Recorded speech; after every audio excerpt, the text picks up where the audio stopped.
Hello and welcome everybody to the Casual Spikes podcast, episode 19, and we are on the precipice of a potentially very impactful ban and restricted announcement that will be coming on Monday, August 26th, 2024, and me and Randy have been pretty negative Nancy's on both formats here lately, considering Pioneer's kind of a dumpster fire.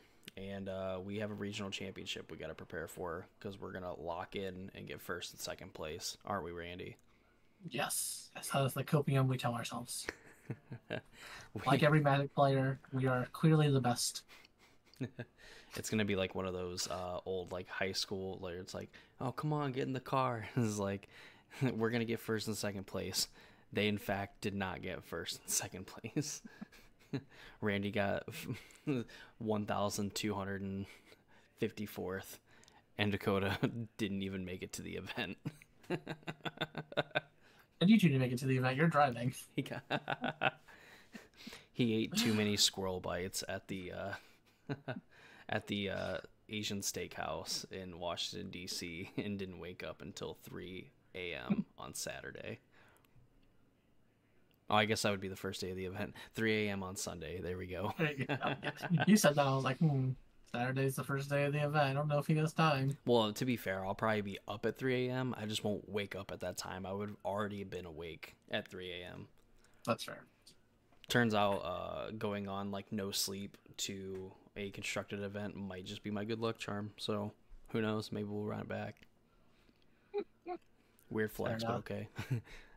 I top 8'd the RC on 2 hours of sleep from the previous Thursday. My tip is doing lots of illegal narcotics. And some legal ones. Red Bull is a legal narcotic. Yeah, caffeine is legal. Wow, I managed to derail this so bad, dude. It is awesome. It's even better because I used to work with trains, and derailing was like a big issue. I'm so good at it. Anyway, It's amazing. yeah. It's amazing people watch this. I know, already a few minutes in, and I have completely already went off topic because I actually wanted to start off by, making sure that we shout out the channels and everything. If you want more content from me and Randy, we both explore basically whatever the competitive format is at the time. Currently, we are in the middle of the modern RCQ season. Pretty big deal because we are very, very, very likely to actually get some bannings in the format in the middle of the season when they said they don't like doing it, but they also apparently don't like not sticking to their schedule. But unlike us, we don't stick to the schedule. We do what we want. I'm the one in charge of the edit here, damn it. So, For better, for worse. Yeah. So if you want to see more content from me and Randy, of course, if you want to see my videos, you can just subscribe here. Super easy. I will have Randy's channel linked in the description down below. You can check out his channel. Doing a lot of cool stuff. Almost at 50 subscribers, man. Like, honestly, like, crushing it since, like, coming back to making videos. Yeah, slowly growing, slowly trying to get better at making videos. Really just kind of going over the different deck lists you'll see.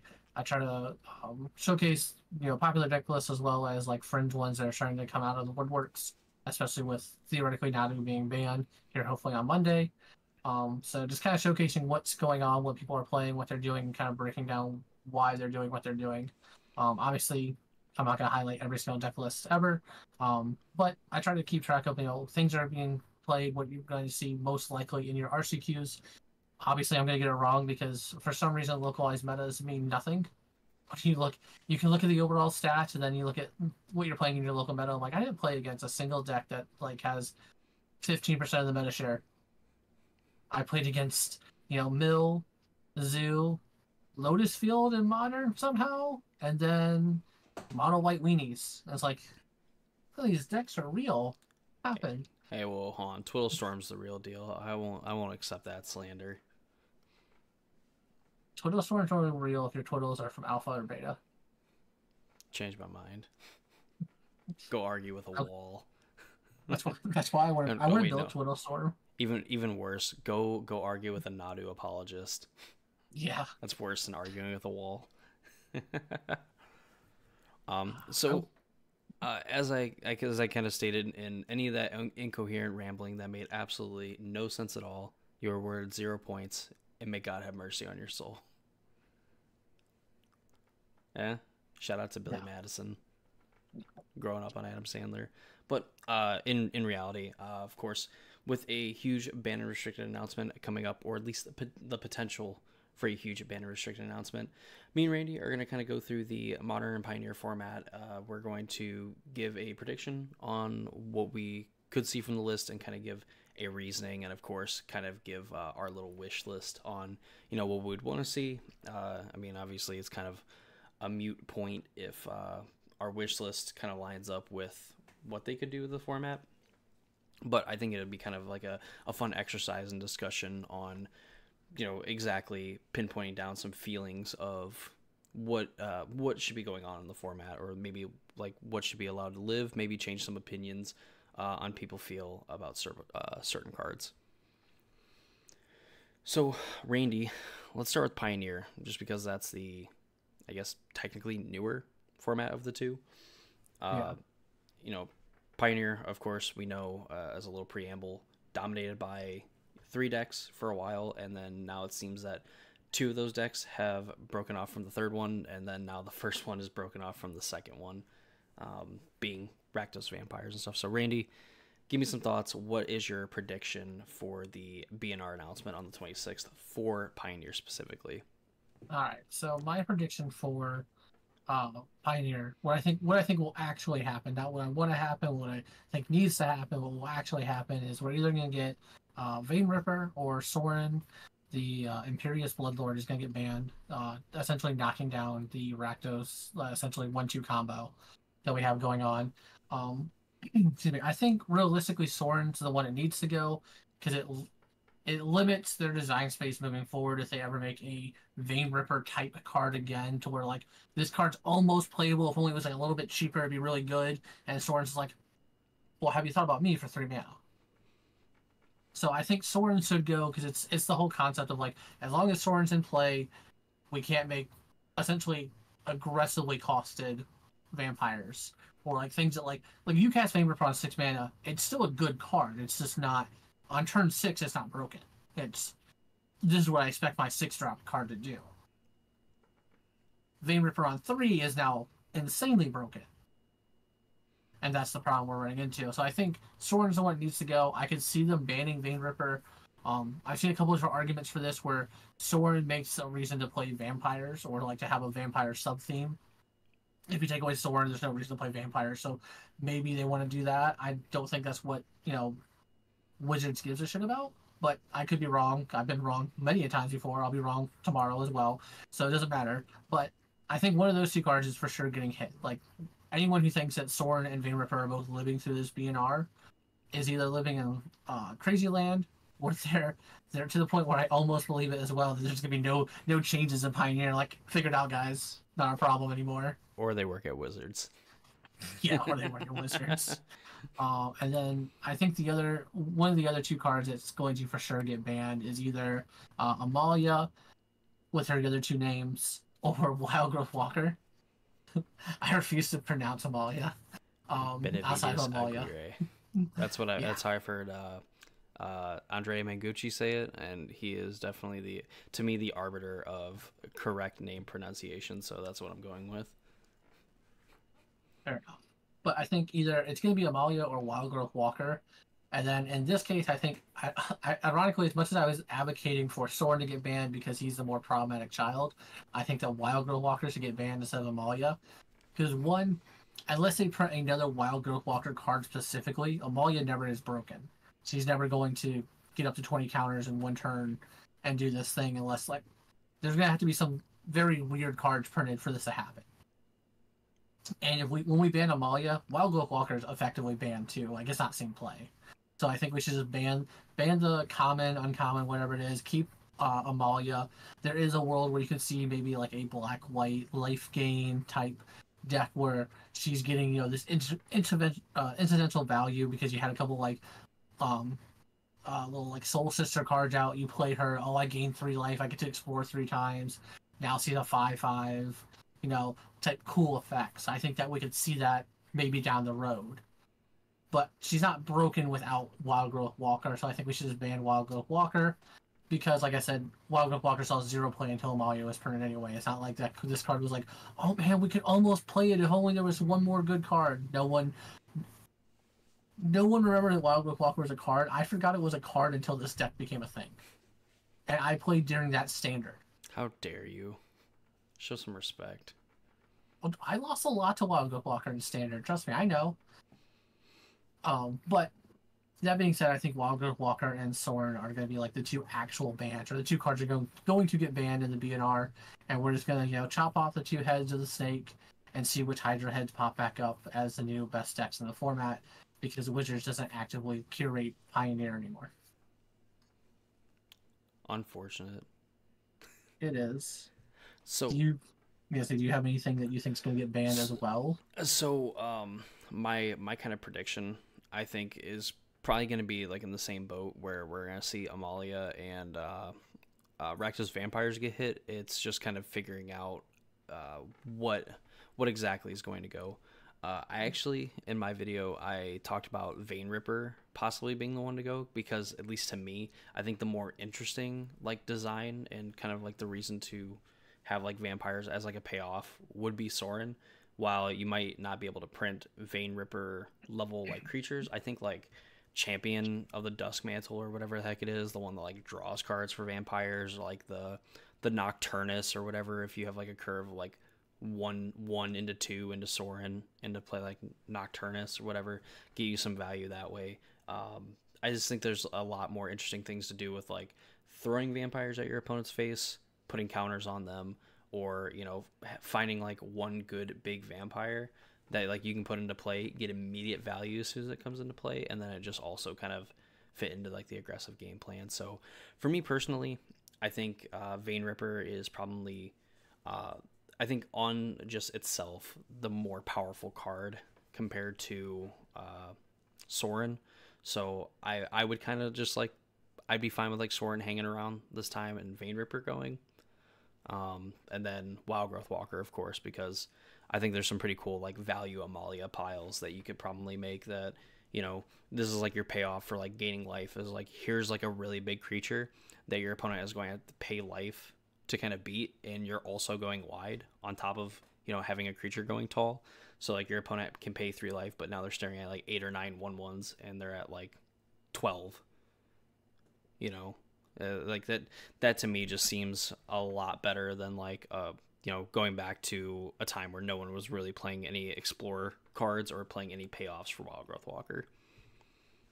Yeah, I agree with the Wild Growth Walker being banned, because there was definitely a lot of games I played with Amalia on my road to get to DC where Amalia did just I didn't ever, it wasn't I never went for the combo, but I treated Amalia as a card that they're going to have to answer every time. And if you can just grow her slightly, she becomes such a problem child to deal with. If you make her into a 5/5, she now is guaranteed at least a bolt and a removal spell, or she's just eating away through your opponent's blockers and or hitting them for 5. Like, she just does a lot, and I think she's a coolly designed creature. I have no like. I truly don't understand why we destroy all the other creatures when she hits 20 power. Like, I just don't know who's at Wizards like, all right, guys, hear me out. We got this sweet legendary creature. Ward is pay 3 life. Whenever you gain life, she explores. All right, that's cool, man. But is it powerful enough? Well, what if when she hits 20 power, she has ward wipes too? Yeah, why not? And so I genuinely don't know why that was a thing. Where it was like, yeah, let's do that. And it was like, why? It probably seemed like kind of a feel safe to just like, hey, like you're not going to be able to gain infinite life and then like explore through your deck. So like, let's get enough theoretical explorers to where you're going to go through your whole deck to find a win condition. On top of that too, the creature is also the win condition. Yeah, it's just one of those things where it's just like, it seems like a weird thing, but I do like Amalia as a designed card. I think she's interesting, and I think that maybe there is like this like mid-range deck that could exist that isn't just Rakdos one day. But I have to agree with you. I do think that I can see Soren living and we banning Vein Ripper instead. I'm fine with either one going. I don't care. I don't own either copies. I don't care about the cards in any way, shape, or form other than one of them shouldn't be in Pioneer. You can flip a coin, you can rotate a dice, you can do whatever you want to decide which one you think needs to get banned. I don't care. I see the point of why you would want Soren in the format still, with it being, like I said, I did say that what I was talking about is like it's your payoff for being vampires or a reason to play vampires. So I'm perfectly fine with we want to keep it. Mm-hmm. Or Wizards like, oh, we want to keep this because it's a more interesting design card, which it is. It's way more interesting than a big flying fatty. Like, no shit. Like, it's way more interesting. But like I said, I don't care. We ban one, we ban the other, we ban both of them. I don't really care what Wizards does. Just ban them. Get them all in my format. Stop playing show and tell one-sided. Show them the door and get out of here. Yeah, exactly. Yeah. That being said, leave Amalia alone. She's my little queen. Yeah, like I don't know. Like Soren. I'm kind of cool. Like if people want to play like the Duskmantle champion or whatever, and it's like you play it on like turn 3, it's like cool. I drew 3 cards. Like I mean that's not a lot, but I mean drew 3 cards, put a 4/4 in a play for 3 mana is pretty good. Yeah, like that's not nothing, but like I'm not losing the game next turn because I didn't draw my 1 removal spell to hit this. Right. Well, yeah, like you can just flat out play removal and like actually interact with it. But I don't know. I definitely think that Soren. I mean, and that card was like legal before Vein Ripper was ever printed, and people really weren't playing vampires. At least you weren't seeing it at like the super high levels of competition. So it wasn't like 50% of the meta or anything. Yeah, I mean, there's no world where like vampires ever reaches this level, and hopefully there's no deck that ever reaches this level ever again for a very, very, very long time. Yeah. But yeah, I mean, I think that's pretty much what we assume is going to get banned, right? Two of these 4 cards is getting banned on Monday, and at least that's I think that's the assumption almost every Pioneer player has at this point is 2 of these 4 cards are getting banned. Maybe there'll be other bans, maybe there'll be an unbanning, but pretty much everyone has like it's your free spot on the bingo. You have that's your middle piece is that Olivia / Wild Growth Walker, Soren / Vein Ripper getting banned. And then everything else is the weird up to grabs of what do we think is going to get banned, what do we think might get unbanned, what do we think they're going to do, insert, wild accusations and copium dreams. Mm-hmm. Yep. So starting off with the copium. I think we need to ban Blackleaf Cliffs, Blighted Pathway, Blood Crypt, Sulphurous Springs. Let's just kill Rakdos today. It dies tonight. Every dual land that can produce black and or red mana is banned from the format. Just banned. Luckily fixed the Fable problem. It is now uncastable. We have banned Basic Mountain and Basic Swamp and Urborg. But no, realistically, the other things that I would like to see banned or hit, I would like to see something hit out of Lotus Field. I think that Wizards have made it pretty clear they want to stop the combo decks from existing in Pioneer. Yet for some reason, Lotus Field's been a deck since pretty much the inception of this format, and has yet to see like anything really hit out of it besides the Through the Breach card that was making it tier 1, tier 0. Underworld Breach. Thank you. Yeah. I like to see something banned out of Lotus Field, and then mono green I would like to see get hit too. So what I want to see hit and what's actually going to get hit or would likely to get hit are 2 different things. I would love to see Nykthos trying to Nyx just get banned and we can kill this deck once and for all. No. Go on. I'm tired of losing to mono green out of nowhere. I absolutely hate it. That being said, I wouldn't mind seeing Leyline of the Gilpack actually banned. No deck in the format's really playing it besides mono green. No deck in the format really wants it besides mono green. I think limiting their busted starts to not being able to, have 4 free green pips on turn 0 is probably a good thing. I do think also if we're going to start like slowing down the format, essentially by taking out, Rakdos Vampires and Amalia, that you also want to hit mono green. So I would like to see like Leyline of the Guild Pack legitimately banned in Pioneer, because I think it pushes mono green to too easily busted starts where they don't need the elf or anything. They can just on turn 3 they're gonna have 4 green pips already if nothing else. If nothing else is landed on the field, they're gonna have 4 green pips, and it only gets worse from there. Yeah, I've dabbled a little bit into mono green, and the games where you have late line of the guild pact in play on like turn 0 versus the games where you don't are like night and day. Where I literally, like, in a video, I almost had the dream where I could have like turn 2 had like 9 mana.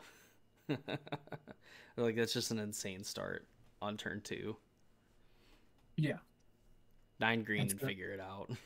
Yeah, and so I do think that if we're going to look at the metagame past Rakdos, past Amalia, you do need to look at these other decks that are going to pop up or get better because of this.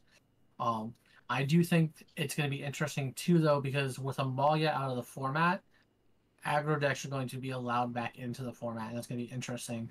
Like, Convoke is a deck that I qualified for to get to Atlanta, and it's a deck I played in Atlanta, and I didn't do too well with it. As a whole, I didn't day 2 or anything like that, but like that's a deck that I think people have forgot about.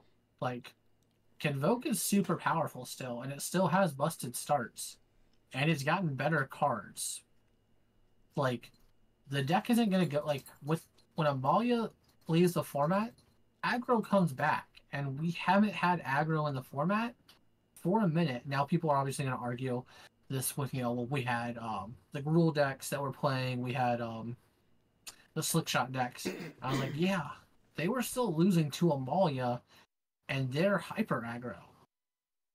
Like, and I think the biggest difference about this though is that Convoke thrives on the fact of like your 1 mana removal spell means jack all in that deck.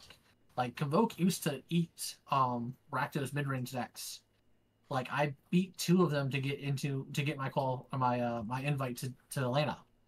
Like, it was almost a buy for me at some points, because especially if they didn't want to admit that they needed to have sideboard cards for me. Like, they're not fast enough. Like, I just have to keep a suboptimal hand that has creatures and spells, and it's like, oh, convoked on 2, convoked on 3. I have a board state of 80 creatures. You played Shelly. Cool, man. I'm gonna attack with my 20 creatures. You're gonna block this big one with Shelly, right? All right. That's still 24 damage. You want to go next game? Golf clap. Yeah. And so I think that that's something we need to also look at, or people need to be prepared for. Which obviously we have. What is it? Almost a little over a month to prepare for DC. Yeah, something like that. I think it's like 6 weeks. So I do think that people need to make sure they're prepared for the aggro decks that are going to be essentially allowed to play the game again. And so I do think that's also what people don't realize, is that people are like, oh, well, you're going to ban Sora, you're going to ban Vein Ripper, but, Rakdos mid range is still a good deck. And it's like, it is, but Rakdos still doesn't do super well into hyper aggro decks. Like, that's a sideboarded games that they are winning, not the main. They're not winning game 1. Mm-hmm. And so I'm curious to see what this format's going to do when essentially aggro is allowed to exist again. And I'm hoping we get to open up the metagame a lot more than what we have. Yeah, I can see where you're coming from. I think that that's something that usually, I think, very rarely happens when we have bannings, because I can remember a time specifically when Hogak went for its second round of bannings. We got rid of like Faithless Looting and stuff too, because Wizards at least recognized, like, hey, if we get rid of like Hogak, or it's only going to affect one deck, and then we go back to a meta that we had like essentially pre Hogak, or Yeah. so they ended up hitting Faithless Looting to kind of hit like the Is It Phoenix decks at that time, to limit them, because they knew that like would just be the thing that people gravitate towards to after Hogak. So whether we'll see that or not, of course, as always, just more than likely not going to happen. Like if we just get 2 cards on like the Pioneer ban list, I would not be entirely shocked. But I do agree that you could probably go about 3 or 4 decks deep at least, past those 2, and just like hit key pieces in either deck where you could still have them around. I guess maybe in your case, not mono green. Apparently, mono green and Lotus Field can just like kick it to the curb. Die with fire. So like in Minecraft. In Minecraft. Go take a long walk off a short bridge in Roblox. No, I mean, go get rizzed up by the Jersey Devil in in NCAA football 25.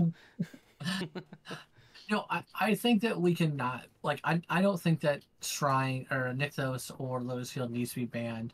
They're just 2 decks that, like, they're 2 decks that I would, it argues against what Wizards says.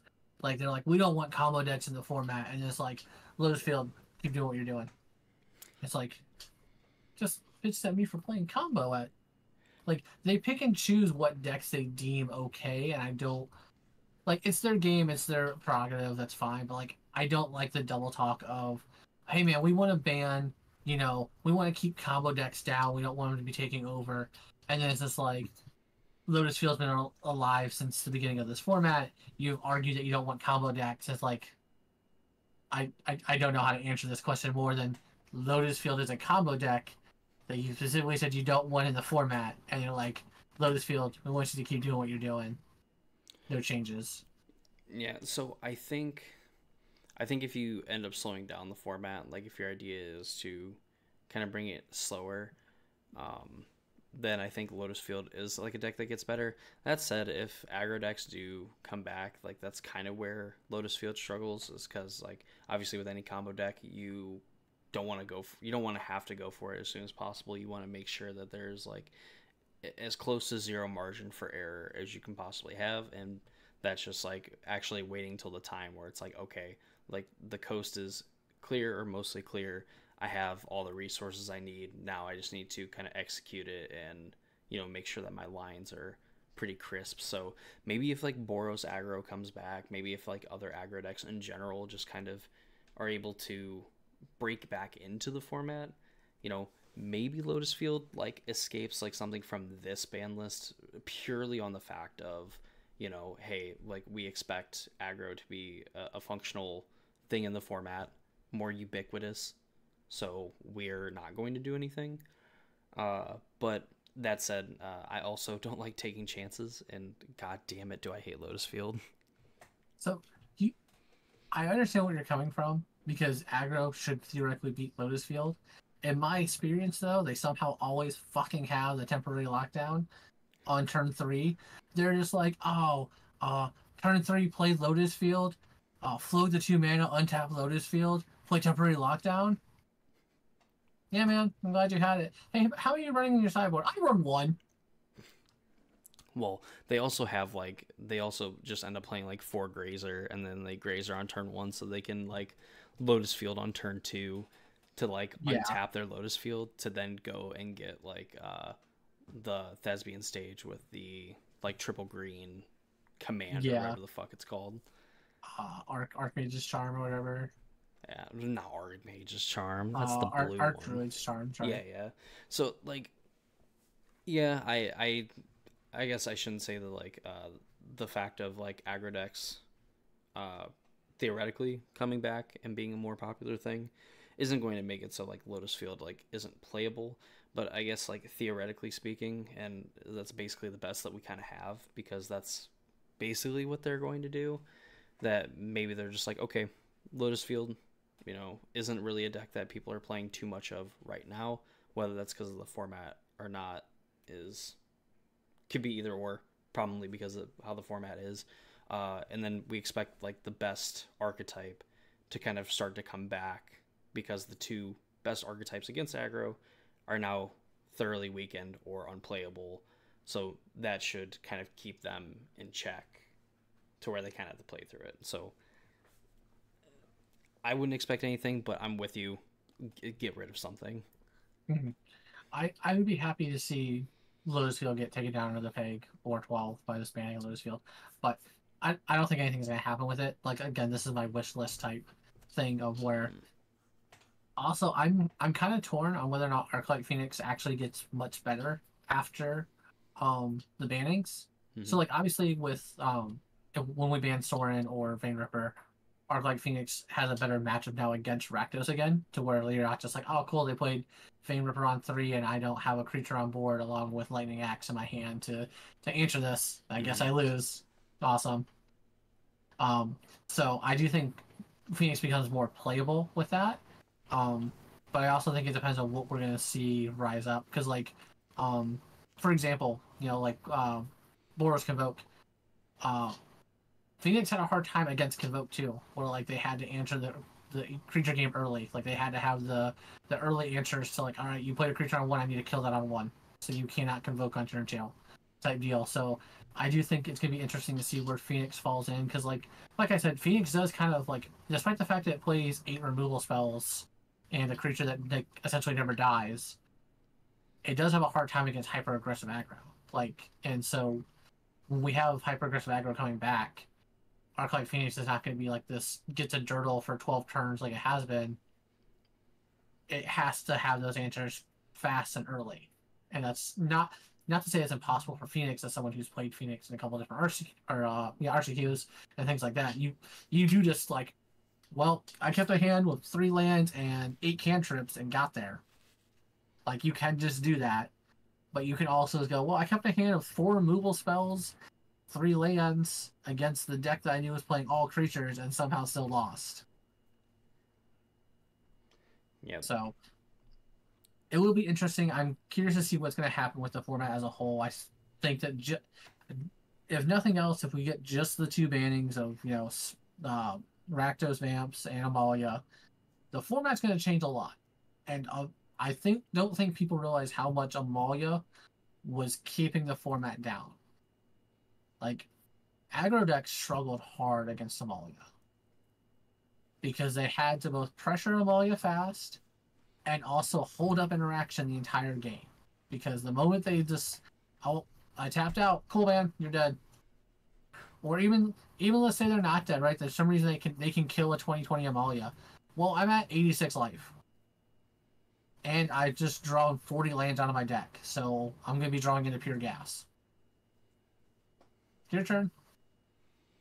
Like, cool man. Like, say you have the fatal push for some reason, in your aggro deck. They're like, oh cool, I'll take 3 life. Your thing's dead. Awesome. I'm still at 80 life, and you're a deck that wants to do damage as fast as possible. There you go. Figure it out. Yeah. What's that? You can't kill me from 80 life? That's weird. Yeah, it turns out, like, I think promoting strategies that are just like, we have to win as soon as possible. Like, just having an aggro deck like the Slick Shot deck, where it's like, okay, we need to be able to deal 20 damage on, like, turn 3 on the play. And, again, like, the ideal circumstance for a lot of decks is that when you pressure your opponent, you're also disrupting them as well, because it means that they have to have specifically cards that can do it back rather than playing a card that's one and then another card that's another thing, because they're using up more resources, meaning that eventually you get to a point where they're out of things to do and you at least have something to do, and having something to do usually in a lot of cases ends up working out for you in the long term. So I think you're absolutely right, as I completely lose the point because my night shift brain is absolutely fried. But I think you have a good point, though. Aggro decks just ultimately kind of oppressed, I would say, by how the Pioneer format is kind of shaped up. Unless you were playing the hyper aggressive, like, Slick Shot decks, and if your opponent never really stumbled or bricked or anything, you were probably losing that game, unless you had, like, the top end of your draws. So I think Pioneer is probably gonna have at least a few changes, and then could go deeper. Probably won't. It'll probably be a let's get rid of the problems, and then let's see what kind of comes after the fact. Yeah, I don't think there's going to be, like I said, I think it's realistically we're going to have, the two of the four cards we listed is actually banned. I think they do need to go a little bit deeper and acknowledge that, like, hey man, because you banned these cards, all this is allowed to grow. Maybe think about this more than 2 seconds. My dream is that Wizards has thought about this. My reality is that Wizards like, oh fuck, we have a format. Yeah, I guess we should ban something.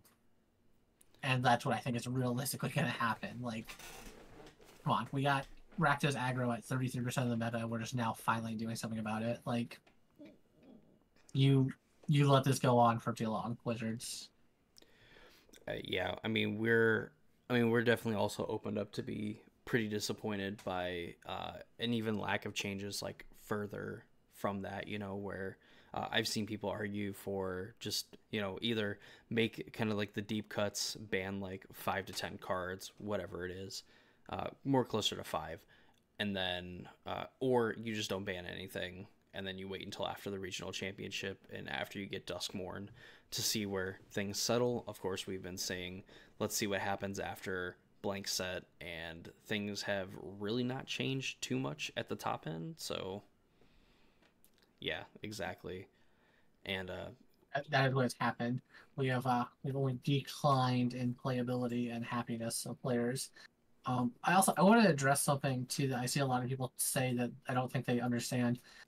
So people argue that if you do a bunch of like bannings, you're just creating a forced rotation, and like that doesn't make that, like, Pioneer's not eternal or whatever. And it's like, well, one, Pioneer's not an eternal format. It doesn't have all the cards already. Like, your eternal formats are Legacy and Vintage. They're the cards that have essentially every card allowed in Magic outside of the ban list. Second, like, a non-rotating format just means that cards aren't forcibly rotated. It means that all the sets that started in it till the end of time are going to keep going into it. If they ban six cards, it's not a bad thing to shake up the meta. Just because your pet deck might accidentally get hit by a card that was good in another deck isn't a reason to be upset or to argue that we shouldn't ban these cards. Like, Pioneer has gotten to a point where, like, we've seen the same archetypes over and over and over again, or the same decks. I should say, not even archetypes. It's not like, oh, there's multiple combo decks, and it's like, well, yes, in loose definition there is, but Lotus Field's the only like real combo deck we have in the format, and have had in the format for a while now, and things like that. It's not a bad thing to ban these decks out and like, oh man, now that this deck is in the format, what's going to spring up and become a new deck? Like, this isn't a bad thing. You're just upset because now you have to invest in a couple more cards, and it's a hobby. You're going to have to keep investing. I'm sorry. You want to keep a deck and not have to ever make any changes, go play Commander. well, hold on, that still happens over there too.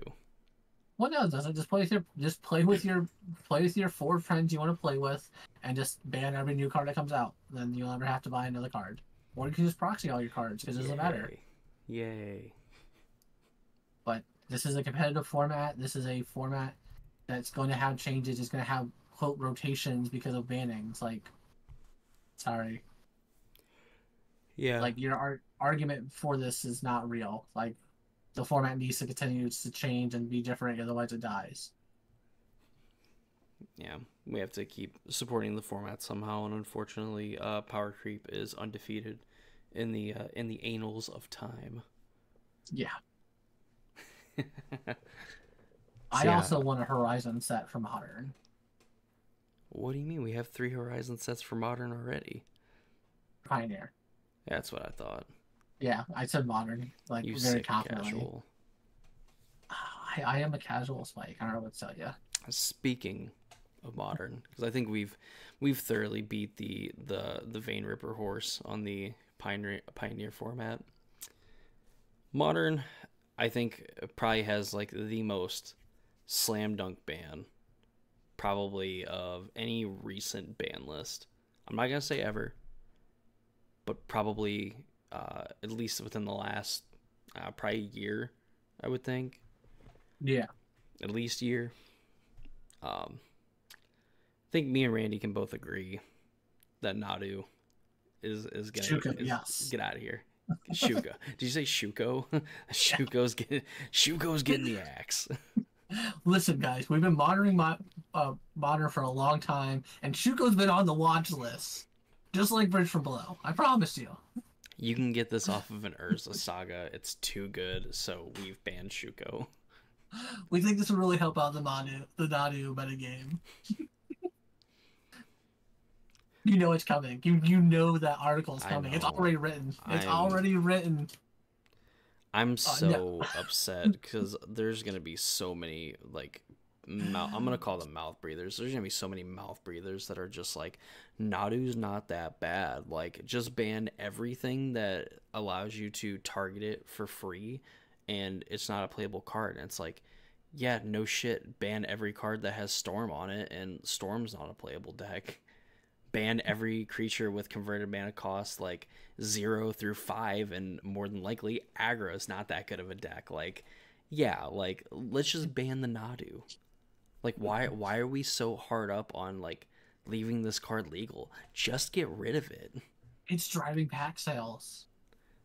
Our $2 essentially like a soon to be bulk rare is gonna be, you know, leading the It's way when there's like 50 million other cards in that set that like players actually want, that players are actually playing in other decks. Like, go talk to a wall.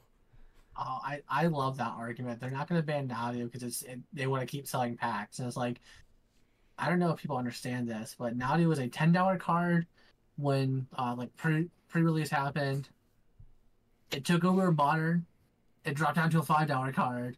It's now currently sitting at a $2 card. This card's not driving price packs. No one's buying a $10 pack to go. Really hope I open a Nadu.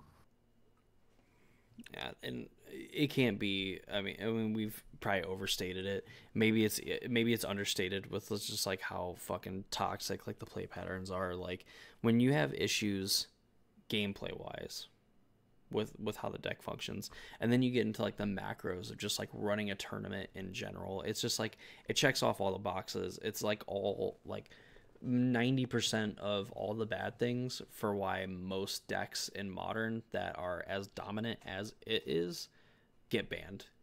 um, we've talked about the eggs deck, second sunrise, how, you know, not deterministic, like a non-deterministic kills, so you have to like technically sit and wait. I mean, you can concede, but like there's that small chance that you could win, and you don't really have to interact with them. They do their thing. So it's kind of like the same thing as like Nadu in a way.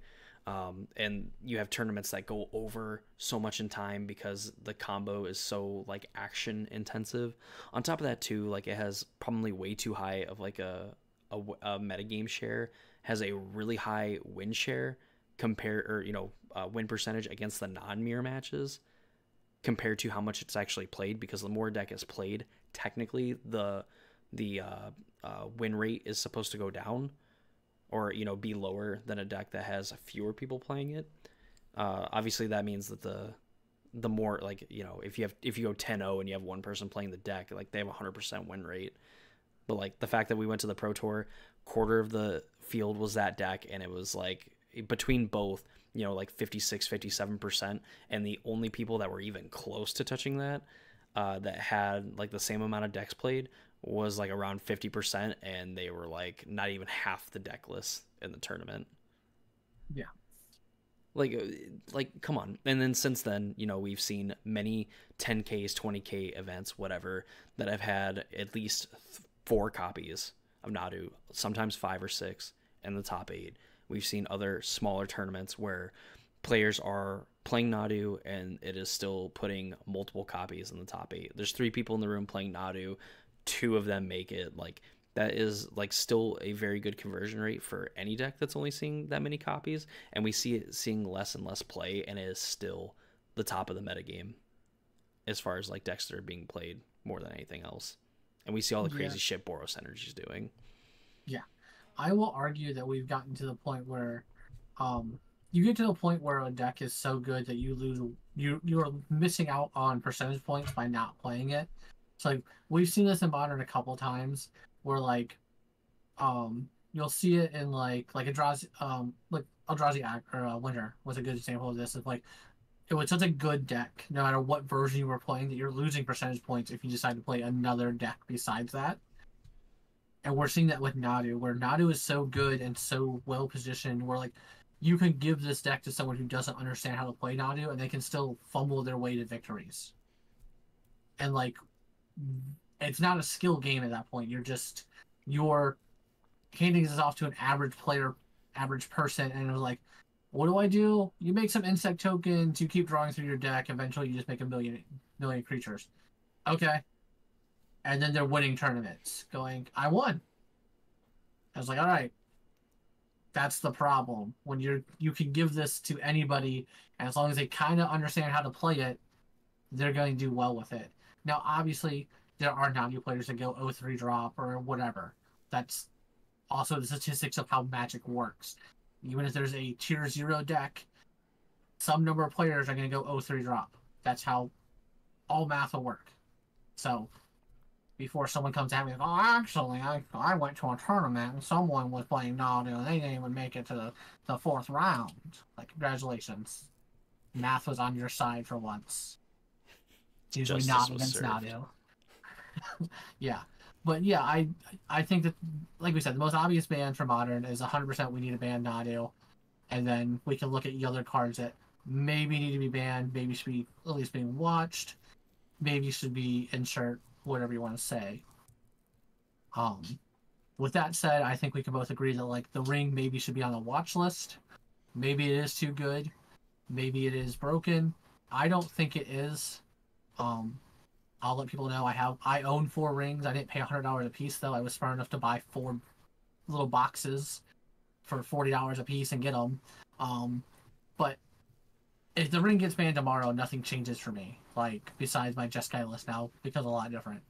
Mm-hmm. Because I'm not playing rings, so looks like Deluge is going back in the deck, boys. But like I don't think ring needs to get banned. I think it'll be interesting to see after Nadu gets banned what happens with the ring. But we also saw this when the ring got printed. Every deck that could play the ring started putting 4 copies of the ring in their deck. And people were like, oh, this card needs to get banned. Ban it now. And then time went on, people stopped playing the ring.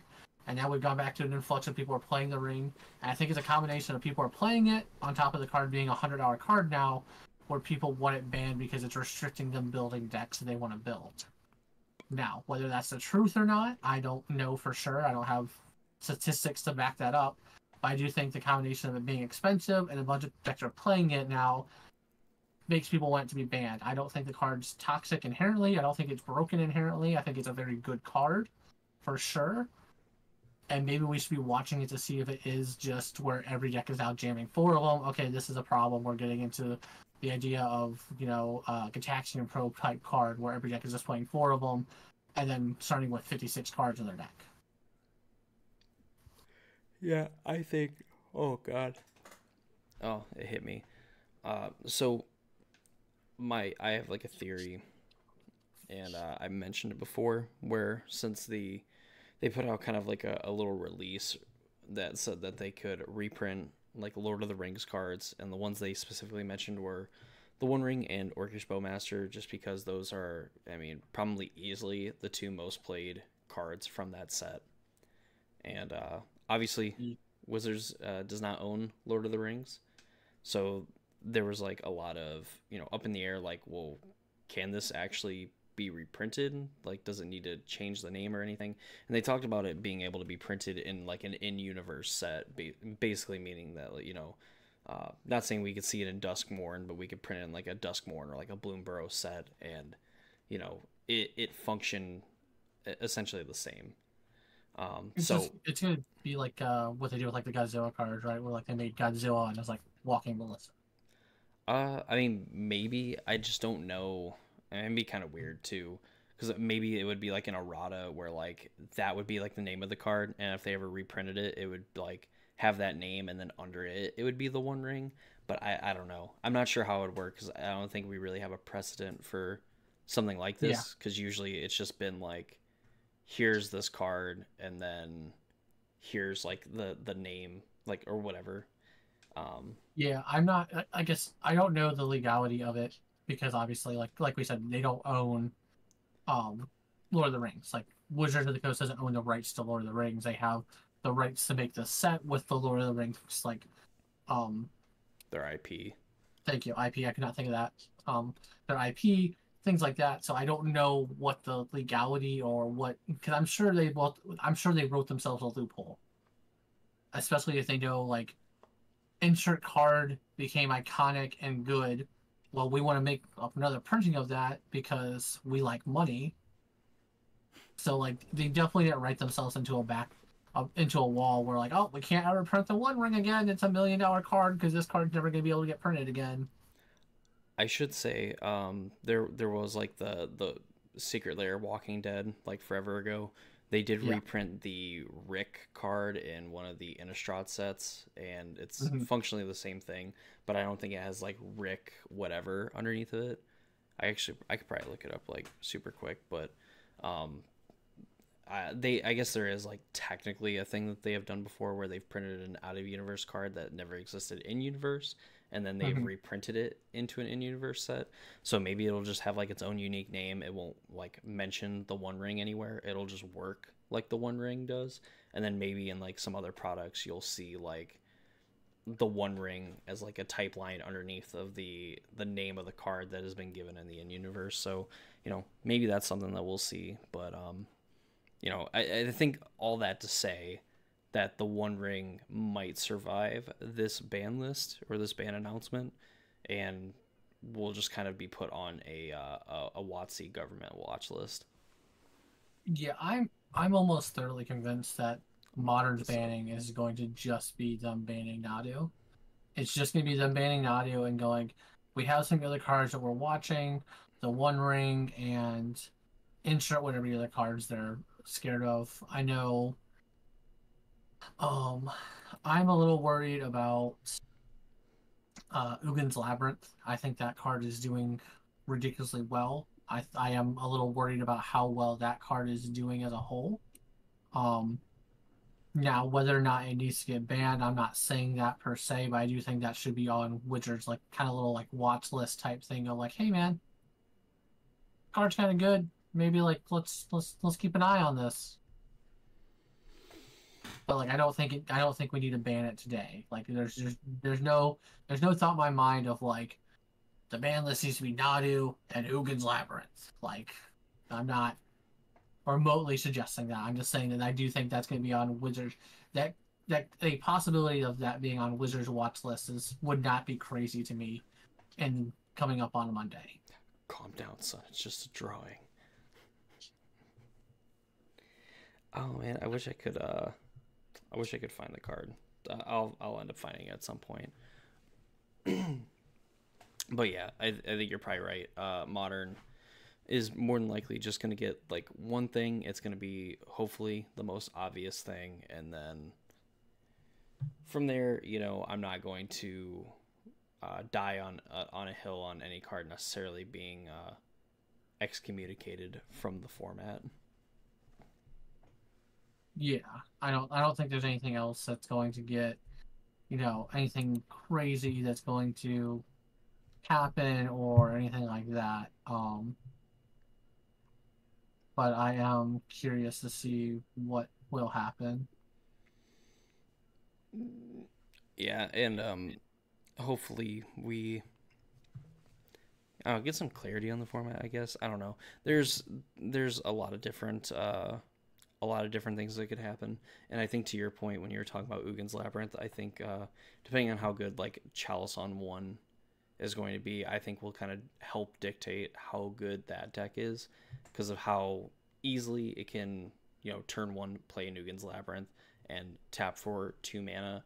I think is going to help it get to that point where if Boros Energy is like relying on one mana spells, or there's other decks outside of it they're relying pretty heavily on those like 1 mana spells, it just getting to drop Chalice on turn one and either have you commit 2 resources to dealing with it is a lot better for it than you just countering like the Through the Breach, or going through and hitting like their sowing micro spawns or whatever Eldrazi that they want to play at the time.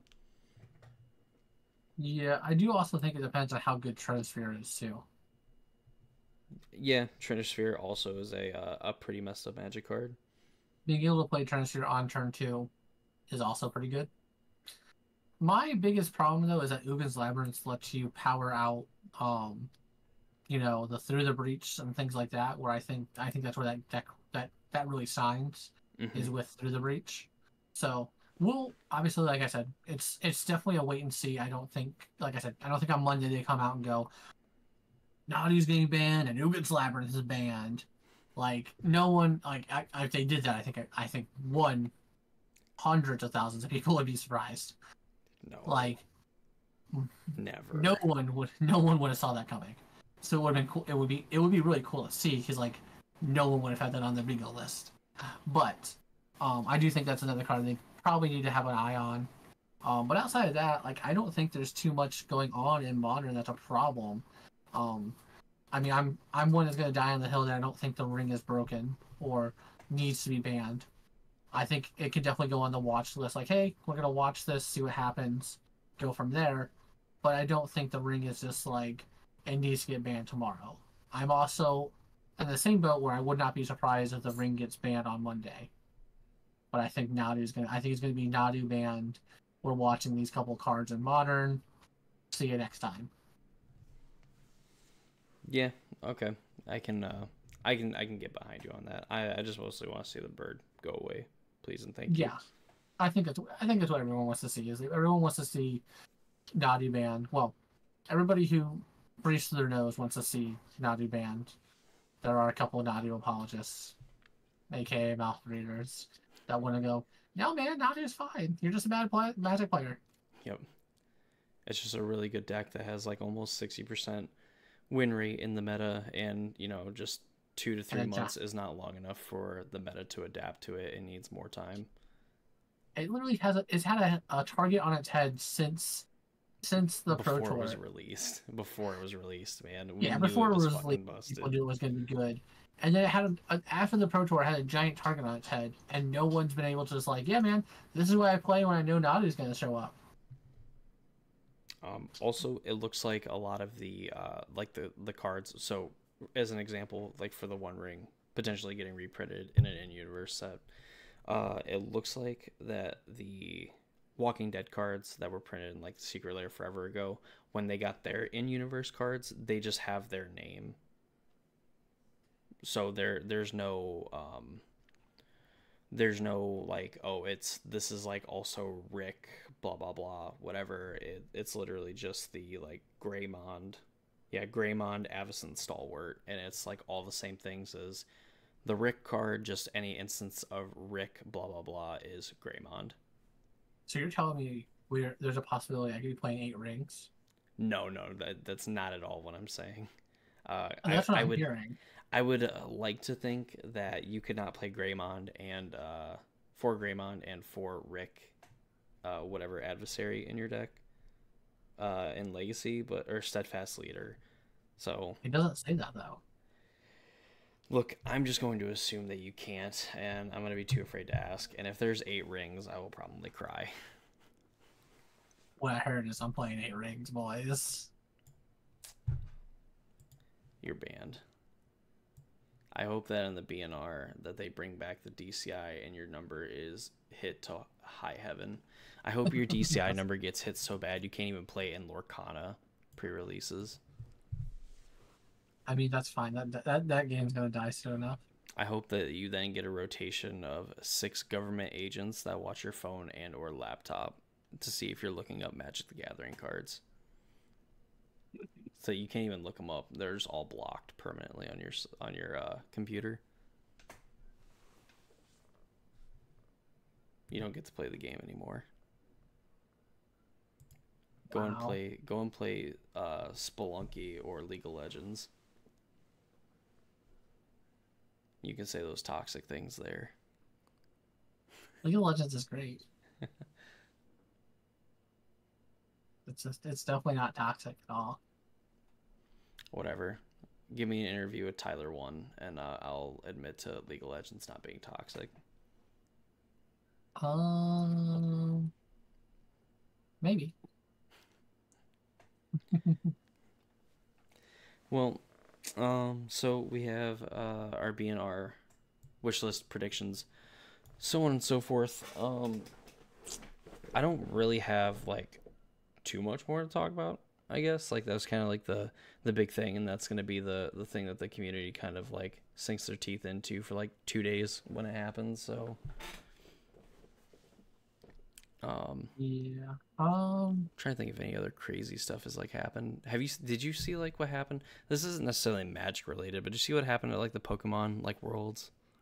Yes, yeah, the guy got disqualified for making obscene gestures. He was just rolling dice, man. I don't feel bad for him as a whole.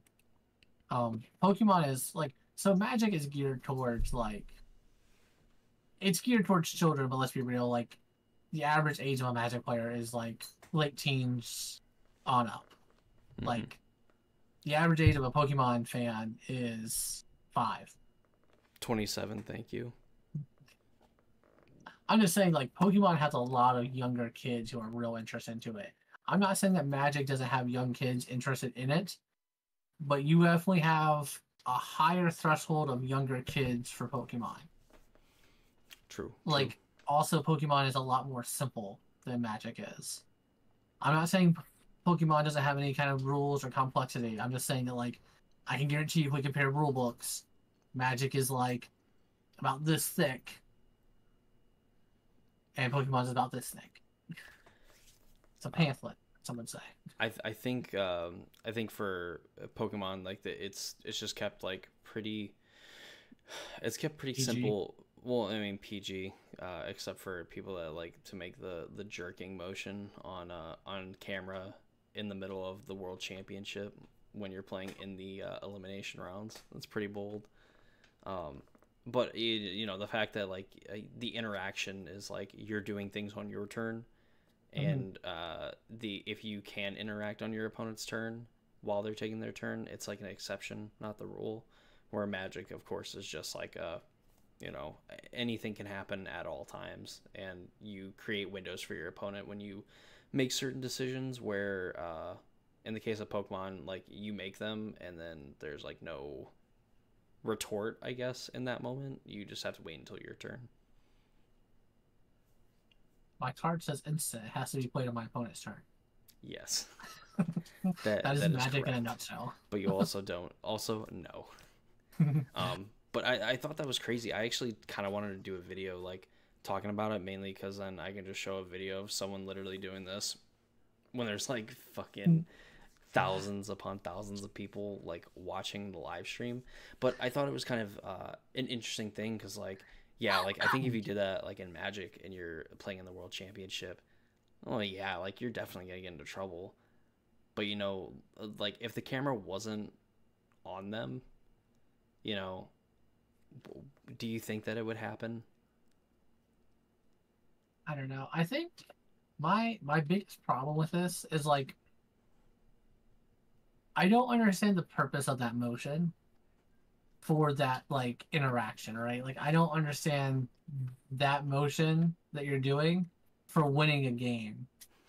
Like it's one of those things where like I don't know, like that would not be my first reaction to winning a game going into the I think quarterfinals is what he was headed. They would have been he would have been going to the semifinals.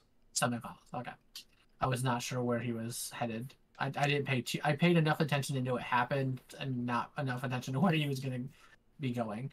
They also said too, and I guess like a big debate is like uh his opponent like in that quarterfinals match I think ended up actually going on to win Worlds, but they issued the DQ and everything after the match result, and so that like in theory the person that was in the semifinals that would have played against him should have basically been guaranteed a spot in the finals after that, but they actually like retroactively uh reverted like the result of the quarterfinals so that that player's opponent won, so then Gotcha. like they had to play the semifinal match, which I think for um tournament logistics like in a vacuum or whatever, like the result is the result, and if it came afterwards, then wherever you're currently at is where it should happen.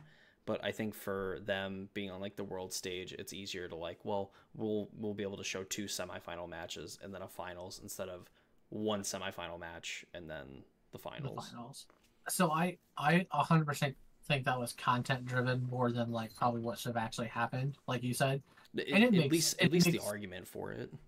yeah, and it so like I will say too, from the video I saw of it, at least it seemed like he won his game and then immediately made the hand gesture. So like you could argue they didn't have enough time to put results in before he was disqualified.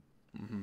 Because like he won, immediately made hand gesture motion, then got DQ'd. And like obviously I'm sure it was, hand gesture moment, 15, 20 minutes, got DQ'd. Like I'm sure it wasn't just like judge didn't go, you're out, gone. Like I'm sure that's not how fast that happened. Exactly. Yeah, we're not Tossed him.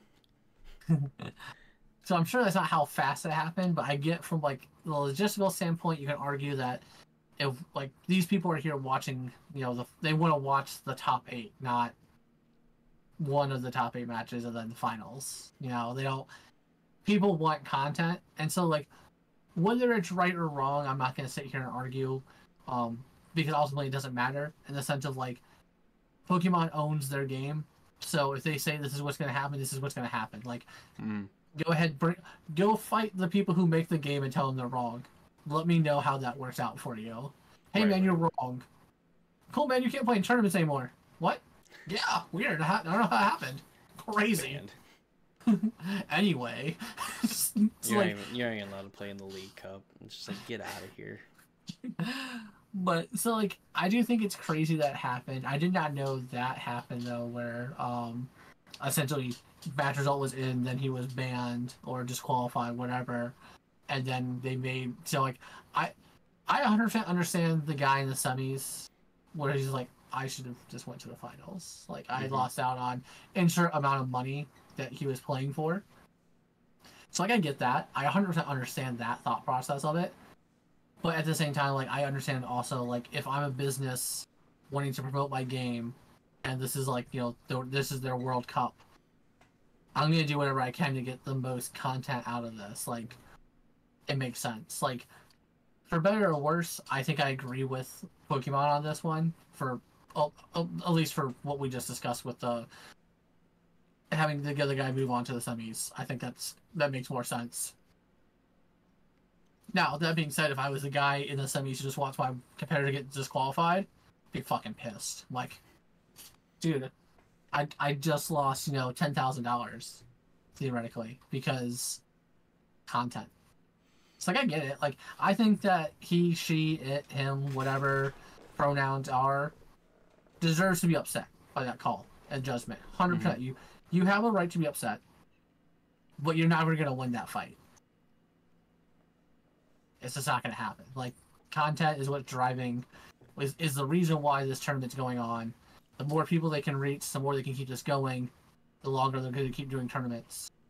They're going to produce content. It's no different than anything else. Right.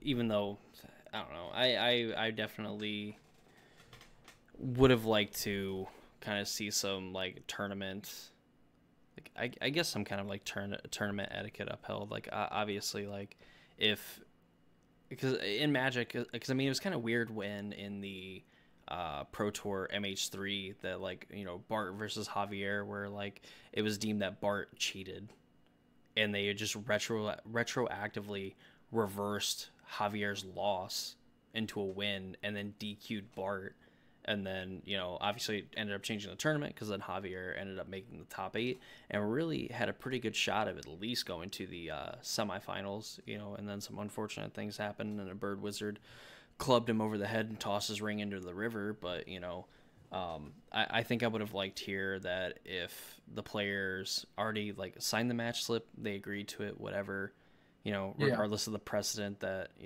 if I guess the only example that we have to go off as of recently where Magic reversed that result like a round or two later from when it happened. Yeah. I think I would have been like, hey, all right, this match has concluded. The match slip was signed. There was an investigation.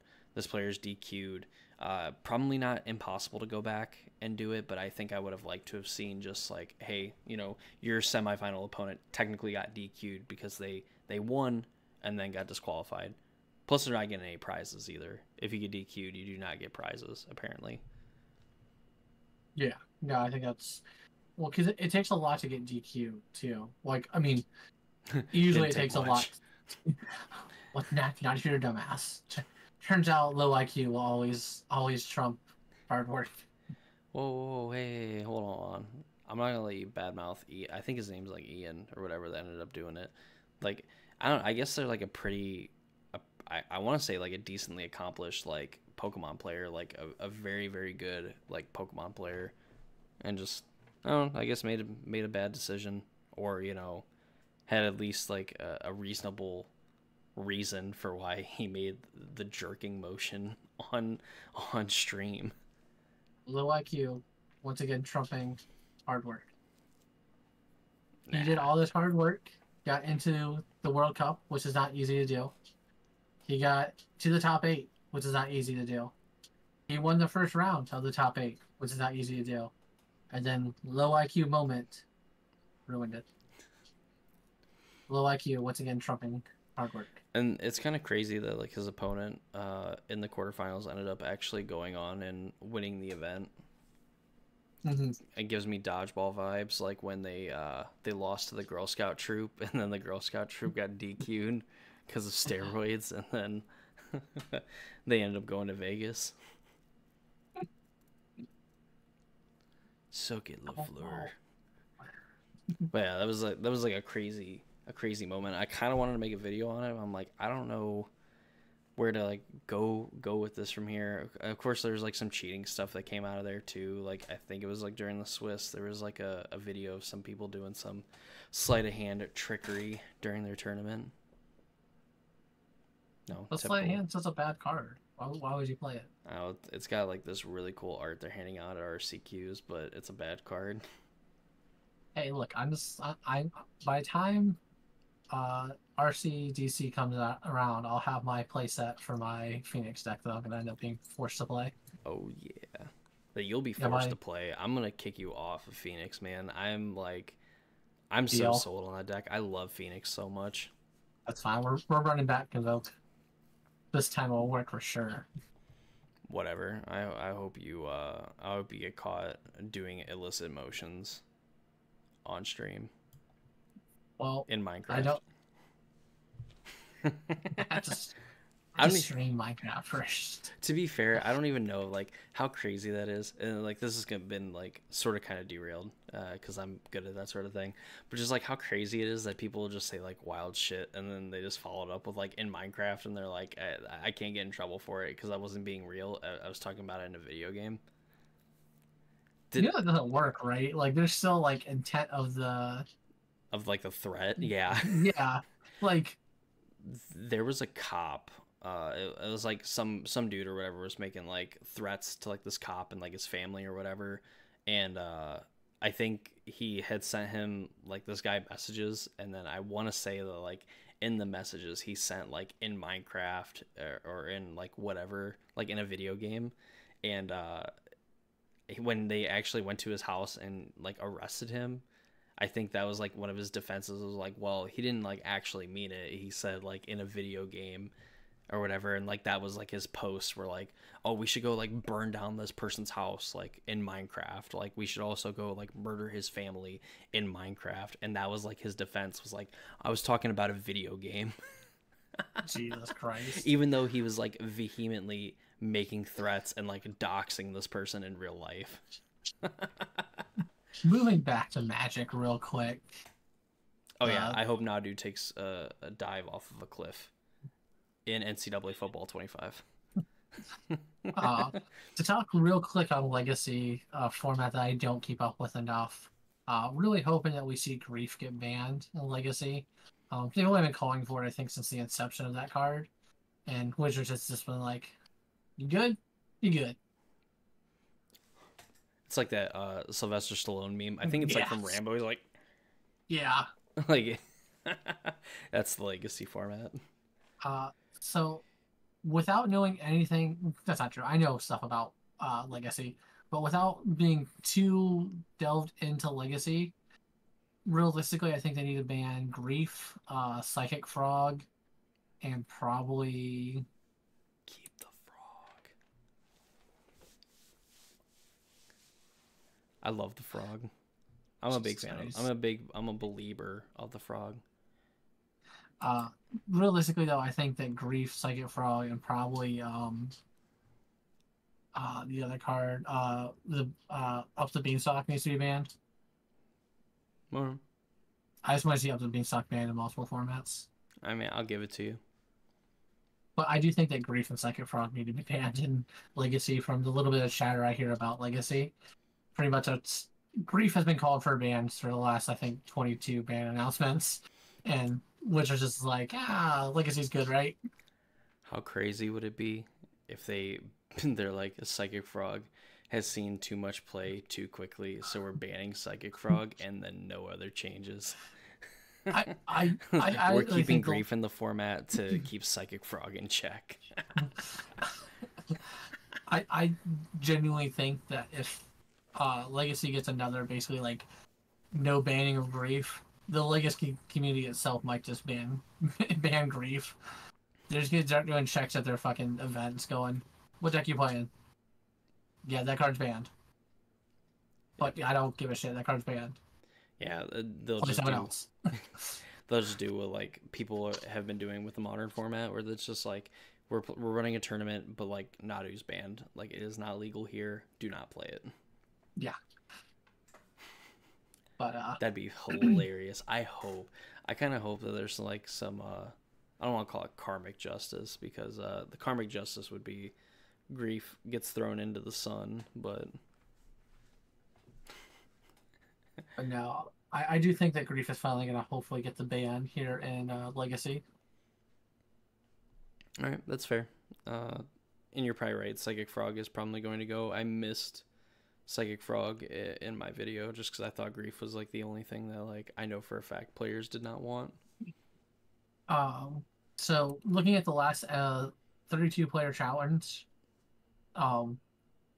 you have Blue Black Reanimator, Painter, Blue Black Reanimator, Dragon, Mystic Forge, Blue Black Reanimator, Stompy, Bug Midrange, Breakfast, Cephalus Breakfast, Blue Black Reanimator, Breakfast, Blue Black Reanimator. I like how you went through like three or four different like reanimator lists, and it was just like, oh, this is a Painter reanimator, this is like Dragon reanimator, and it just reminded me of like when Wizards back in the day, I think it was like Kaladesh era, where we had like Rakdos aggro and Rakdos midrange, and the difference was like Rakdos midrange was playing like 2 Chandra, or it was like playing like 3 Chandra and like 4 Phoenix, and like the mono red aggro decks were playing like 2 Chandra, like 3 Phoenix, or 2 Chandra, 2 Phoenix. Yeah, and that was like the only difference. Literally numbers were just changed around, yeah. Yeah. But no, it is a little wild to see basically this Blue Black Reanimator playing, to no one's surprise, 4 Grief, 4 Psychic Frog. Because it turns out that Psychic Frog is just a house. Psychic Frog is like a magic card that probably from Modern Horizons 3 that I've played with has been the card I've been the most impressed with. I've yet to cast it, but I want to. It's a, just like when I talked about earlier, or at least when we were talking about where I resolved the One Ring, I feel like I'm just playing a completely different game of Magic from my opponent. Psychic Frog gives me like the same vibes where like as soon as it hits the table, the air is like stale. I can feel it in my body as my opponent stares at my frog and then stares at their removal spell, and they're like, I don't think I can kill this thing. As someone who plays Jeskai control, when my opponent slams Psychic Frog, and I just look at my hand of the Gal Blast, not Gal Blast. Galvan. I almost said Galvanic Iteration. Discharge. I almost said Galvanic Relay because I was playing Storm last weekend. Oh, but when you see your Galvanic, it's like, This card is never killing that fucker. You're just looking at it going, this says 1 red mana, create 3 energy. There is, I mean, so I've kind of like thought about it, and it's like you need two galvanic discharges, I think, to comfortably deal with the frog. Yeah. But the fact of the galvanic discharge has like that extra layer of like, well, I don't have to commit to paying it, and then you just get to grow out of range from this. It's like you have to commit to doing it before I commit to paying any energy. So in a way, I mean, it's better than trying to bolt the frog, because It's then better than if you bolting the Goyf and realizing the Goyf is still alive. yeah, how will it affect LeBron's legacy? But that's kind of like the benefit, and I think what we talked about, like people people just being confused about how galvanic discharge and like Wrath of the Skies actually works.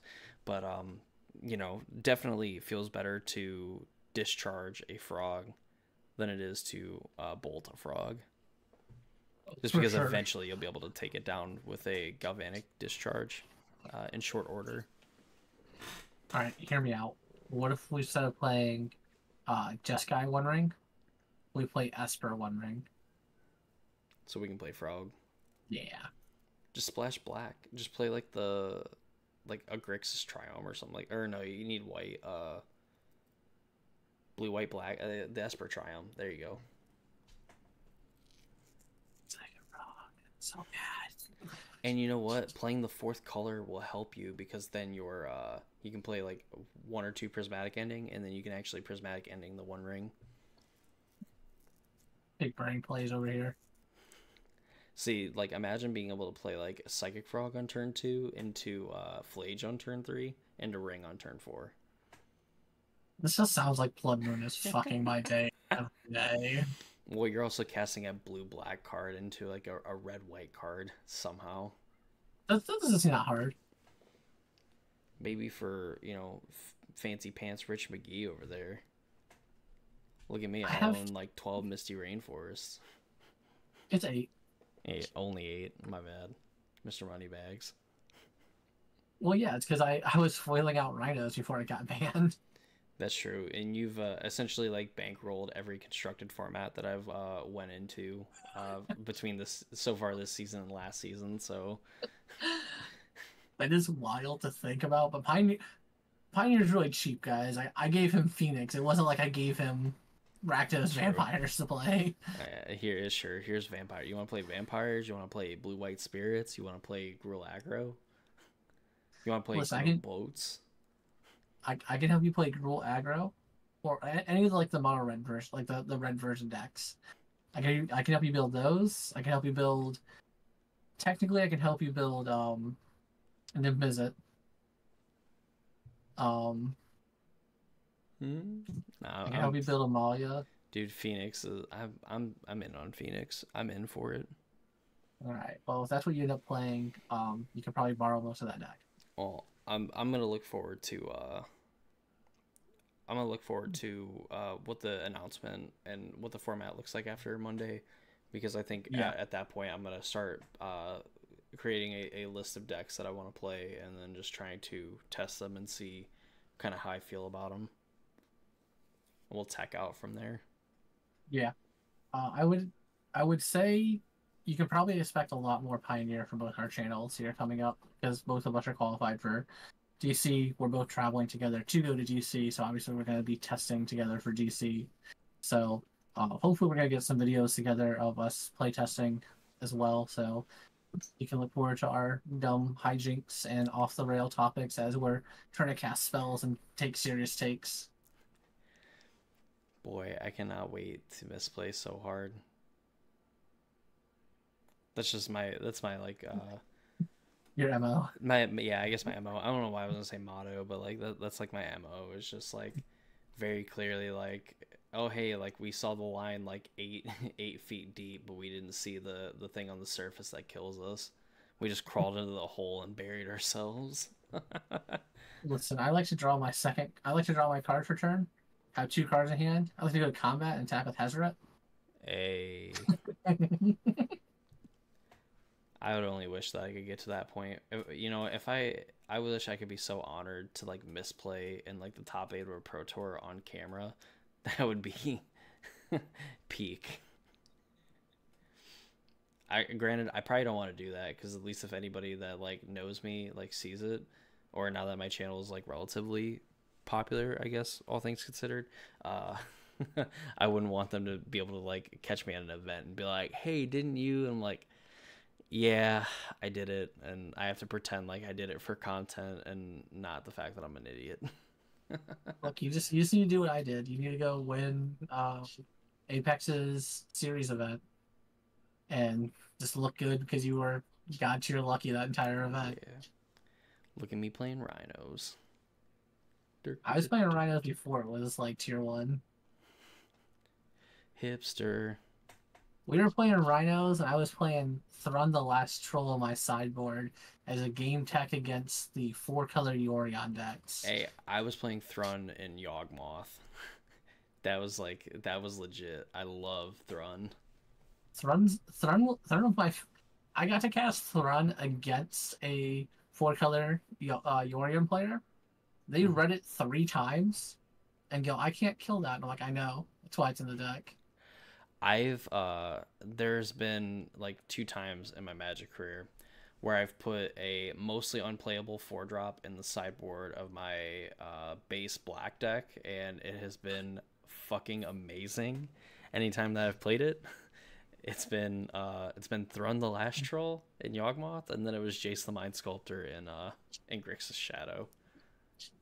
Do you know how? And I tell you what, like the same feeling. That's what it is. The same feeling I get from when I play the One Ring, and I'm just like drawing cards and playing this whole different game compared to what my opponent's playing, is exactly how I felt when I played Jace the Mind Sculptor against Jund Shadow. I'm brainstorming every turn. I'm getting to like crack fetch lands and just like get these like useless cards out of my hand, or you know, off the top of my deck, and then I'm just like, yep, kill your thing, like play a Death Shadow, leave up double Stubborn Denial, like, okay, cool, draw my card, brainstorm, fetch, get it away, kill your thing, Thoughtseize the thing out of your hand. Oh, by the way, like K command you in your draw steps, so you have to discard your card. And then as soon as I plus Jace, like 5 turns later after brainstorming, they're like, all right, I'm done. Viewers, if you've ever wondered why Dakota doesn't have friends, this might be the reason. Man, dude, that was so awesome. I tell you what, if you've ever played a Jace and then like got to brainstorm 6 turns in a row, like that is like pure joy. That is a tiny child being let loose in a candy store, and you're telling them they can put candy in their pockets and leave with it without having to pay. You're That's not exactly wrong. what it is. I got to do something similarly weird where I used Jace's -1 to keep me alive and win a game by bouncing Kitchen Finks multiple turns in a row. Boom. Yeah, you want to talk about some old modern cards that are completely unplayable now? Jace the Mind Sculptor, Kitchen Finks, and the control deck, by the way. We're beaten down with Snapcaster Mage's Kitchen Finkses, and just being able to, like, we were attacking with our Kitchen Finks that had a persist counter on it, bouncing it back to our hand, recasting it to gain life, blocking on their attack, letting it die, come back, gain life, next turn attack, bounce it back to my hand. This is like, it was the dumbest game I've ever won, and I'm just like, this is what Jace's 4th ability was meant for, and I'm here for it. It's just like, slam Jace, oh, they're gonna brainstorm. No, we're gonna bounce Kitchen Finks and start stabilizing. There's a I mean, I think there's a ton of videos on YouTube, but here lately I've been recommended stuff from like the Players Championship in 2012, which was featured Modern as like the format, and you see people playing like all these different like 5-color zoo decks. Blue White Control and Jund is essentially the meta. And it's like so nostalgic seeing cards like Kitchen Finks, Vendilion Click. This is like a time where Jund had Deathrite Shaman and Bloodbraid Elf in the same deck. God. Dude, I it was freaking nuts, man. Maelstrom Pulse was a playable card. oh my god, dude.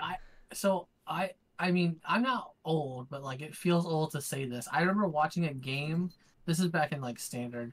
But I remember watching a game where an opponent had two Baneslayer Angels out. Opponent Maelstrom Pulse one of them, and the player had the Baneslayer Angel, like killed his, passed his Baneslayer Angel in response to not lose his other Baneslayer Angel. And it's just like these cards were modern legal and played when the standard, like, well, I guess it was extended at that point, not modern, but like we go into modern, and now if you cast Path Exile, you're getting laughed out of the tournament. Dude, remember when we were watching a game and a player got like their creature pathed and they went to go change their life total instead of going to get a basic land? Yes. Like to where we're at the point where like solitude, like solitude's like effect of like exiling a creature and then you gain life, or like a sword's effect is something Yeah. that players like think of first when a creature gets exiled rather than like searching for a basic land, is like the ultimate like we're old moment. Yeah. It's crazy to see what Magic has become. Well, we should wrap this up because we've been rambling for probably like 4 hours now. It's only like an hour and a half into the recording. I was just kind of letting it go. It was kind of cool, just like vibing and stuff like that. It We was. got the important stuff out in the beginning. That's all that people watch for anyway. That's fair. We get some But you can cool expect stuff. this is what you can expect watching us playtest whenever we eventually get down to that. True. Like, hey, remember this card that used to be playable like 8 years ago? Like, what if we tried it again? Remember when Expect people were me. casting Sphinx's Revelation? Oh, don't give me ideas. I'll cast Strength Revelation Pioneer. Dude, I'll play Sphinx's Rev in like whatever deck you let me play it in. I don't even care.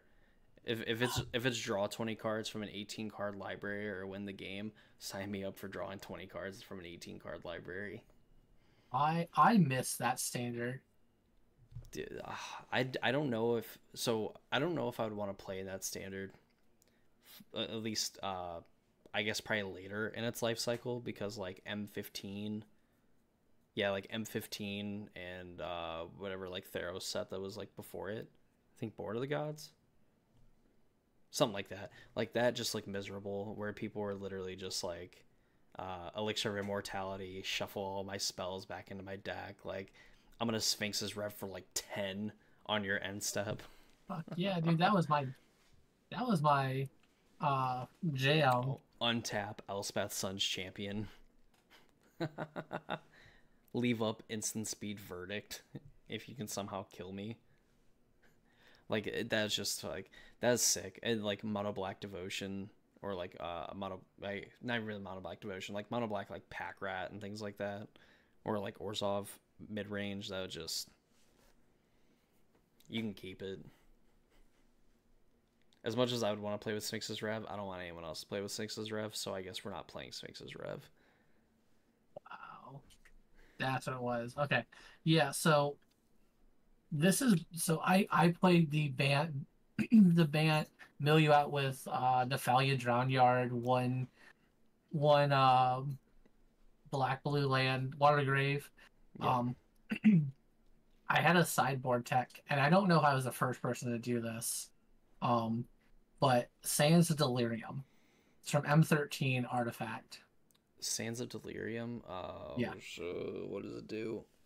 it is a 3 mana artifact, and you can pay X and tap, and target player puts the X cards in his or her library into his or her graveyard.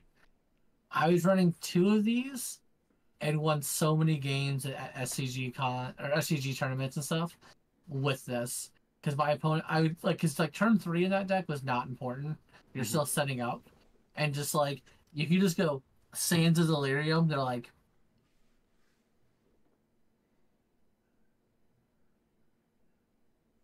all right, I guess it resolves. Cool. Next turn, just play your land, pass. End of your turn, I like to have you mill 4. Next turn, end of your turn, I like to move 5. Go ahead and mill 6. Mill 7. What's your library count? Stop it, It Randy. was so good. You only need the Nephalia Drown Yard. Not if you want to win faster. Well, I mean, yeah, I guess if you're down a game, like, sure, let's play the other card that makes people mill more cards. It was great. I also remember that format being where you would like Thragtusk and Restoration Angel was like just great. I Oh, remember at one point in time attacking my opponent down to like 5, and they're just like Thragtusk, Restoration Angel, Thragtusk, do something else stupid. I'm back up at 20. I don't know why I attacked. Silly me. shit, that's still gain 15, make a 3/3, or gain 10, make a 3/3. Yeah, I have a 5/3 and a 3/4 flyer. So Remember that's, when Restoration Angel was playable in Modern? oh my god, dude, Restoration Angel, like, I guess technically like Baneslayer Angel, like Archangel of Thune being a playable card. Um, I guess like the old what was it? The oh, what's the black, like you sacrifice a creature and scry? Vizier, the Vizier combo. Visir Seer, yeah, like Yeah, Seer, what's her face? That like your creatures yeah, can't get minus counters, and yeah, Madcap, yeah. Murderous Redcap. Yeah, and then you played the elf that you could put a -1/-1 counter on to untap it, Mm-hmm. so you have infinite mana in that deck too. Yeah, Well, I don't. Well, I guess I don't know for a fact. I thought that Malira wouldn't let you actually put counters on them, but like if you sacked like the red cap, it would just come back without the counter, so you could just like sack and like 2 your opponent. oh, you're talking about the Malera combo. I was Yeah, talking like about the white creature. the pod combo or whatever. Oh, okay. There's the white creature, the uncommon, and Amonkhet is what I was talking about. Oh yeah, yeah. I mean there was Because that there was was that one. yeah, but that one you could do the -1/-1 counters. Yeah, yeah. They want to get them. Yeah, yeah. I think Malira like specifically like you couldn't. I Yeah, think you couldn't get counters, so like you couldn't perform the action because it required you to put a counter on it, so it wouldn't do anything. You wouldn't get to untap it. But red cap it worked because it would just come back. It would try to come back with a counter and it wouldn't get one, and it would still get its ETB trigger. yeah. It was the perfect persist because you would run that and Kitchen Finks, so you Mm. either have infinite life or infinite damage. I Yes, remember when sir. Kitchen Finks was like an $8 card. Kitchen Finks was expensive. I think Path to Exile was like decently expensive. Timely Path to Exile, reinforcements. Path to Exile was a $10 card at one point in time. Yeah, Cryptic Timely Command. Reinforcements was like a $2 or $3 card. K Command at one point in time was like $25. I remember when Blackcleave Cliffs was like a $50 land. Like Copperline Gorge was like pretty expensive. That was like a $30, $40 land. Raging I Ravine. Yeah, I bought all of these lands for like under $2 a piece with like the full art lookingness to them recently. Like In 2024. it's wild. It's just wild. Like fuck, I remember when Tarmogoyf was $150 for one. And like that was the card that people were hyped for and was like basically guaranteed to get reprinted in Modern Master sets, and it was still like an $80 card. Yeah. Now I bought 2 playsets at one point in time for under $50. Well, even like the what people like kind of making fun of Tarmogoyf because there's a token that costs more money than it does to own a Tarmogoyf. Yeah, it's wild. When like there was what 20 mid 2010s, I believe, there was Goyf Gate.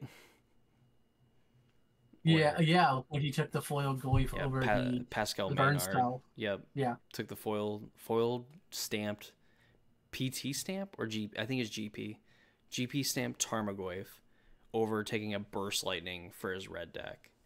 And yeah, they were like, like how can, basically they're like, well, the burst lightning would be perfect. And then I think Randy Bueller said that like, yeah, but it's a foiled Tarmogoyf. Like, yeah. and then people like actually lambasted him for it, like you were money drafting at that point. He wrote an entire article too about how it was wrong for him to take that. He's like, it was 100% wrong for me to take that because this is back when we had point systems too. Mm-hmm. So like it mattered like doing well in tournament and you got like rewarded for it. Now Magic's just like, hey man, thanks for spending money. Get the fuck out. Yep. Nice top 8. Here's your Pro Tour invite. See you later. Yeah, I see you, little cutie. You see now. I actually think that we're Away. probably going back to a point where, you know, because we're starting to get everything back, or rather, like kind of what the community is asking for. Well, it's because we have ex-pro players now doing it, and there's like, no man, go back to what it was when I was playing as a pro. That's what got people interested. Like, I would love to go back to player rewards and shit like that too. Yeah, there. I mean, there was a time where like even going to F&M like technically could get you, I think, like buys or whatever at GPs, Hmm. like by doing like events and shit. Yeah, they rewarded people for going into game stores and playing. Now there's no reward. Aside from getting like promos and stuff. A But um, but now I I wish I could go back in time for Magic. Like I don't I want to go back in time. You can take away my memory of like what decks were good. Just let me go back in time when I have money, to where I can go play these. Like that's all I want. I want to go back in time and be able to have money. Like I don't need like, oh, well, I know that when M10 comes out that this is gonna be the best deck in the format. I don't need that information. I will figure that on my own. It's not a problem. Like give me my information of like how to play. Let me keep my knowledge of how to play Magic, like all the skills that I built up, and the ability to make money. And I would go back and I wouldn't dominate, but I would at least get to have fun and play through that more than what I got to. That's all I want. I want the ability to I want to go back as like my age right now, but back like 15 years. I think I just want to. I want to go back to. I want to go back to like that time in history where it was probably for me like the mid, probably like graduating high school like in 2015, 2016 era of Magic, all the way up to like 2018, where you had GP going on, or then you had like a Star City Games Open going on, and there was like coverage for both events. You know, you'd have one week, you'd have another one another week, then you'd have like the Pro Tour, and then they would announce cool things at the Pro Tour, and then like with all the stuff going on, you just kind of got more announcements of like, hey, like if you're enjoying this, like we have a GP going on in Copenhagen, we're gonna end up live streaming. We have another one in Atlanta. It's just kind of like crazy, a lot of, you know, coverage. We're getting to watch like a lot of the players and stuff that we've kind of grown like attached to, or that we're kind of like meant to see, you know, like high level players. And we're kind of taking a step in the right direction, I think, by getting to have essentially GPs back. They're not going to be called GPs, they're like showcase showdowns or something like that. And you're able to play in them, get invites to the Pro Tour. I don't know if they give out Worlds invites, but they're essentially the same thing as like Grand Prix, in that they're a direct Yeah. way to qualify for the Pro Tour. Hmm. That's not good. Oh, okay, sweet. It still works. This microphone, man. No, I'm happy that we're getting back to that. Like I remember back right around 2013, that's when I graduated high school, and like I went to three SCGs that was, this is the biggest SCG we ever had. This is the biggest SCG we ever had. This is the biggest SCG we ever had. And like that was just like peak Magic. Obviously there was a flaw in that system though, because I remember playing fucking 15 rounds day one with the cut to the top eight. Do you remember that bullshit? No. Yeah, I lived through that era of Magic. So like, do you know how draining 15 fucking rounds is? I know how draining like 6 is. Like, what do you 9 rounds or 15 Uh, rounds? did you ever interact with Peyton Evans? I don't think so. Um, he was like he was like a shorter kid, stocky. He always played like mono red decks. Mm-mm. Him and I went to Indianapolis with some people, and we split a hotel and all that fun jazz. And him and I stayed. They scrubbed out early. I was still doing okay-ish in the tournament. I was trying to aim for like top 52, and Peyton was like aiming for like top 32, top 16. And I remember the back half of like the back 6 rounds. It's like round 9 to 15. He went like 5-1 and was able to like top 32. Mm-hmm. But this is like I just remember being there for 15 rounds of Magic, and it's just like we were so mentally dead, and like I don't know how we did it then, because then flash forward to like 2018, I want to say. Yeah, this is like during Amonkhet and Kaladesh Standard. Mm-hmm. I went to a tournament in Cincinnati. I was 7-2 day one. Mm-hmm. At the Cincinnati Open, basically. And I remember we get done with the tournament because it was like Tyler and all them, like Tyler and I don't know. Mike. Mike. Okay. Yeah. Yeah, Tyler, Mike, his Shout out to girl, Mike. yeah, his girl. And we got done. We went back to our hotel. We found a Chinese place to go eat it that was really good. And I remember going back to the hotel room, and we were trying to like. This is like 9 o'clock at night, maybe a little earlier. And I remember being so mentally drained, I passed out from 9 rounds of Magic. And I have no idea how I played 15 rounds of Magic back then in one day. Just a different time. Different time. I miss it. I miss when there's at any given weekend there's an SCG going on, there's other like IQs going on, there's all this stuff going on. And like I also would love if people would play some tournaments on goddamn Sunday. Sunday tournaments, everyone. Run it. Well, what kills me is like the RCQs right now. Like you can look on Saturday. Oh, there's 58 tournaments around me. Sunday, one. All right, I'm glad 58 stores thought they should compete against themselves Instead on of, Saturday instead of like scheduling anything on Sunday. I'm glad you can understand. Yeah, right. Well, No. all right. You know what? I'll wrap it up here. I'm gonna play the Oscars music. Do do do do. No, I don't know. I don't know how it goes. I just remember like the Chappelle skit or whatever, where like they just carry around a boombox that is just like the Oscars music, and it's like to get people to like wrap up whatever they're doing. And then there's like the bit at the end where he's like, I don't know, like, all right, I'm gonna go for it. He's like, ah, yeah. And like he finally like wraps it up, and she's just sitting there like unimpressed about what happened. Jesus. Dave Chappelle's kind of a piece of shit, but like definitely, if I had to sum up what the internet would have been like in the early to mid like 2010s, it was probably like the Chappelle Show. That's fair. You got to say and do whatever, basically say and do whatever you wanted, and everybody just thought it was funny. Well, most people thought it was funny, probably. Yeah. That is why I am the Skibbity Rizzler. I can't even see that was a straight face, dude. That was so cringe. Anyway, before Randy decides to quit, We're getting there. We're getting there. we're getting there with you quitting. Yeah. All right, next episode, Dakota takes live callers and figures out who's going to be the next co-host.